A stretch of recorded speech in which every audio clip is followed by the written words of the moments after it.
Jadi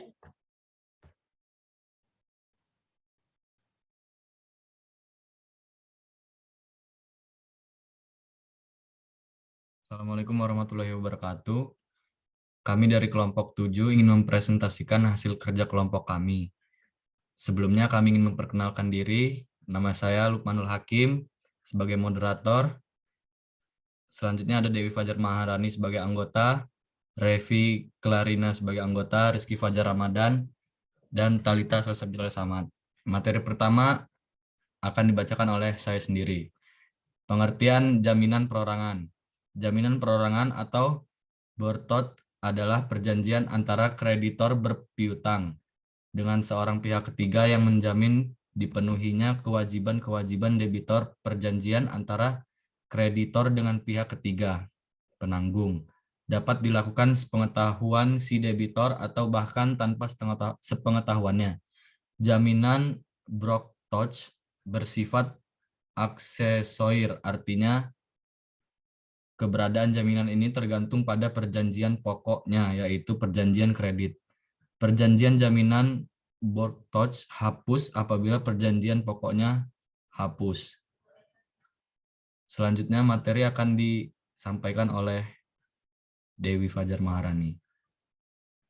Sri Sodewi Marston Sofwan mengartikan jaminan perorangan Borgot adalah jaminan yang menimbulkan hubungan langsung pada perorang tertentu. Hanya dapat dipertahankan terhadap debitur tertentu, terhadap harta kekayaan debitur umumnya. Tujuan penanggung adalah memberikan jaminan untuk dipenuhinya perutangan dalam perjanjian pokok.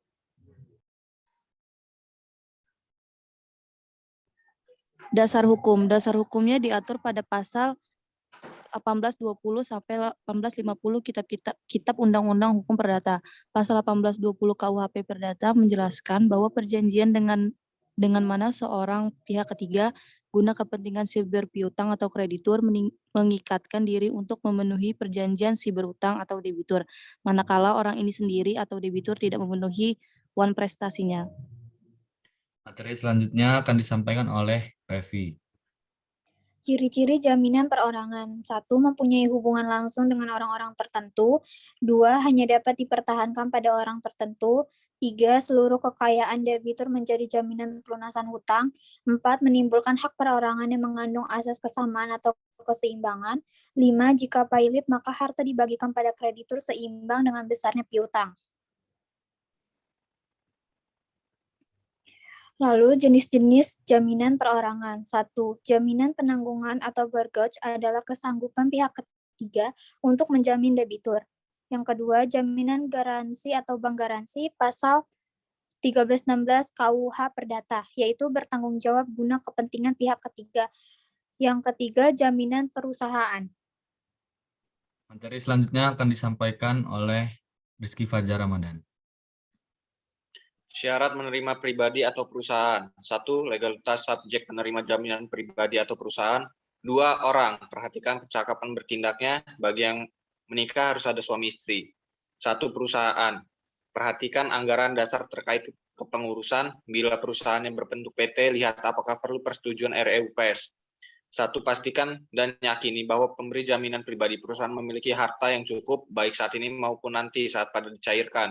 2. Minta daftar harta kekayaan. 3. Tanah miliknya dibebani hak tanggungan untuk menjamin jaminan pribadi atau perusahaan. 4. Minta pemberi jaminan pribadi atau perusahaan untuk melepaskan hak istimewanya. 5. Usahakan dengan akte notariil.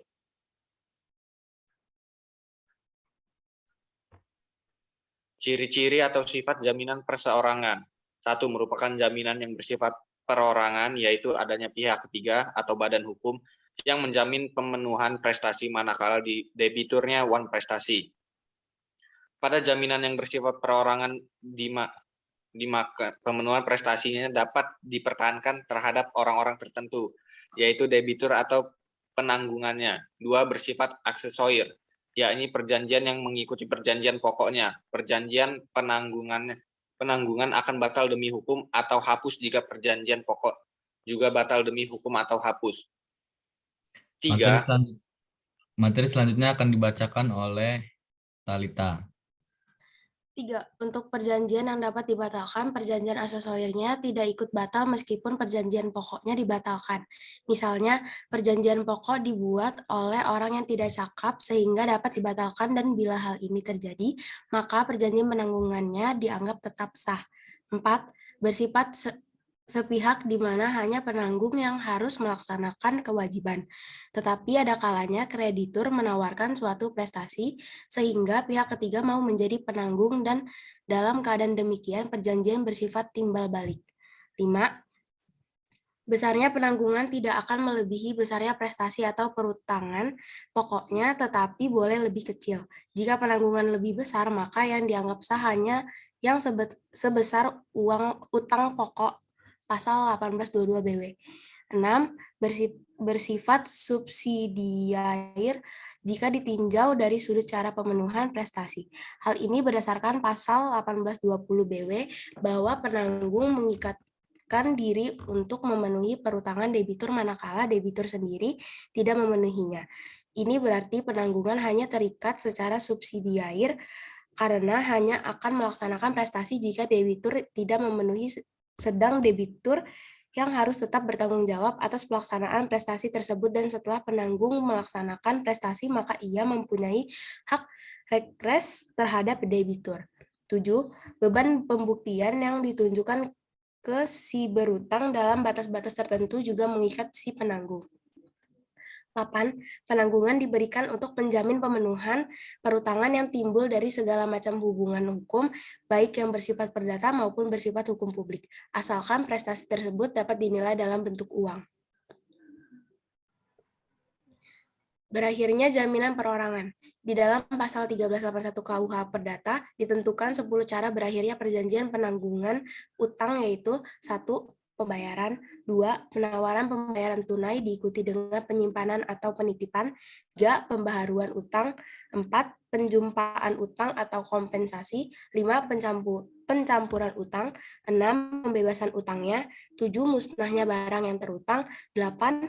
Kebatalan atau pembatalan, 9. Berlakunya suatu syarat batal, 10. Lewatnya waktu.